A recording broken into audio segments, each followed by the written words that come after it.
Donc on va voir comment faire des cheveux de type afro pour commencer. Alors, la première chose, c'est de venir avec le mèche de base qui va servir de forme générale pour la coupe afro. Et donc là, on va ramener une sphère dans ces objets. Et ça, c'est une autre manière de ramener de la matière, c'est intéressant.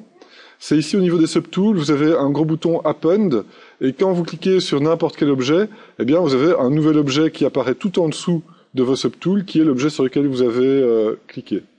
Donc là, j'ai une sphère. Je vais activer la symétrie pour pouvoir scaler la sphère. Alors, je suis en symétrie, moi, ici. Ouais. Et donc, on va faire un petit move pour la placer au bon endroit. S'il te plaît? Un petit peu, ouais. Ok. Et donc là, on vient placer la forme de base de la coupe de cheveux. Quand c'est une sphère, vous voyez que on n'a pas toujours accès à toutes les options de géométrie parce que c'est une primitive. Alors, pour collapser le fait que ce soit une primitive, vous cliquez sur Make Polymesh 3D. Maintenant, il crée l'objet dans un autre Z-Tool, donc il faut revenir dans le Z-Tool courant et faire un append de la nouvelle sphère qui arrive ici. Et regardez, là maintenant, j'ai accès à toutes les options. J'avais déjà accès à toutes les options avant, donc je peut-être un peu mélangé, mais disons que maintenant, je suis sûr d'avoir une sphère qui n'est plus une primitive. Alors, on va activer la symétrie. Première chose, on va donner la forme de base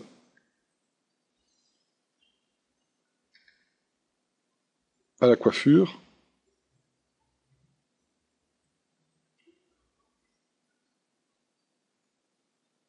Et donc là, il y a Fellaini qui arrive parmi nous, ou Axel Witsel.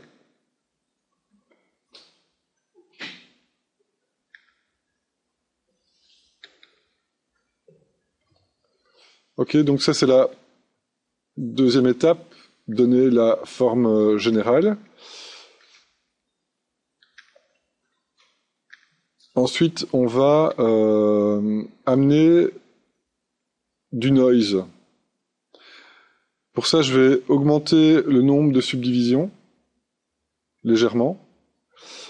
Et dans les outils de surface, je vais amener du noise. Alors, on va utiliser ça plus tard pour faire une série de choses complètement différentes de ce qu'on va faire ici.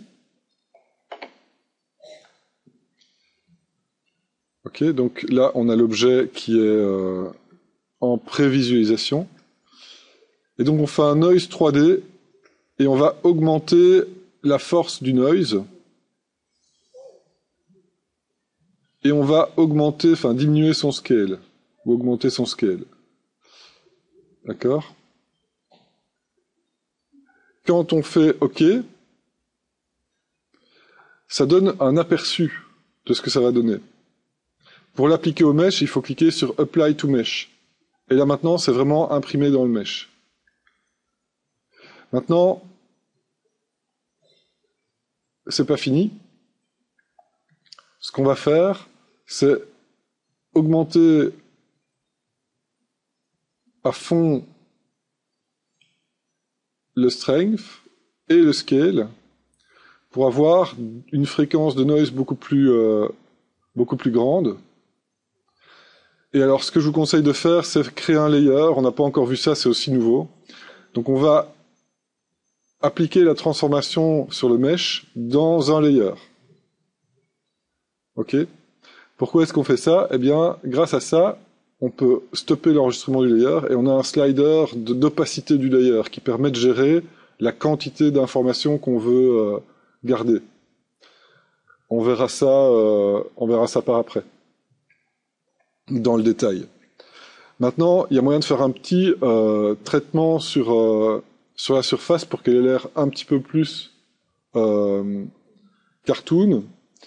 Et là, en fait, je vais faire un nouveau layer et je vais faire un léger inflate.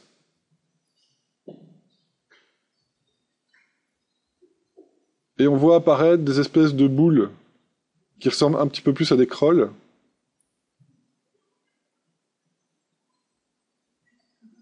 On peut faire un léger polish pour smoother tout ça et augmenter encore un petit peu l'inflate.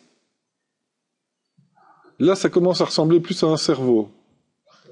Donc le polish, faut pas le faire de trop non plus. Donc je vais faire un tout petit polish. Ouais. Le polish, il le fait vraiment trop fort, donc faut cliquer sur le petit rond pour que ce soit un petit rond fermé. Faire un léger polish. Je vais faire un polish à 1. Ouais, bon, il me donne pas beaucoup de... Alors pourquoi est-ce qu'il fait un gros polish? Simplement parce que j'ai pas beaucoup de subdivision, et donc il smooth tout. Je vais quand même faire un petit inflate.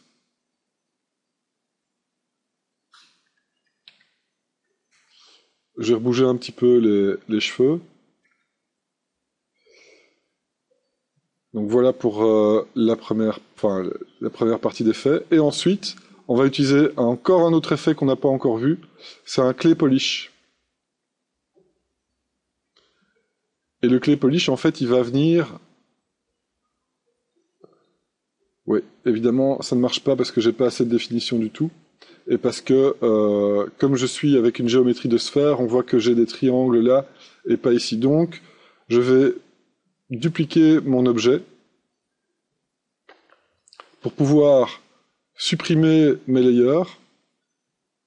Mais avant de supprimer les layers, je vais quand même m'assurer que mes settings sont bons. Donc je vais essayer d'autres settings ici pour voir si voilà, je peux pas ramener un petit peu plus de forme. Donc dans ce layer-là, j'ai l'inflate, et dans ce layer-là, j'ai le noise.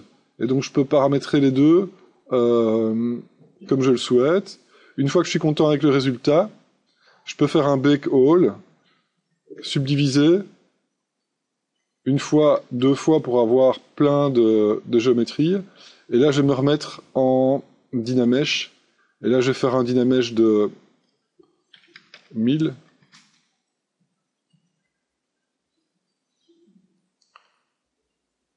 Là, ça va prendre un petit peu de temps, quoique non, même pas. Ok. Et maintenant, je peux faire le clay polish qui va donner un côté un petit peu plus sculpté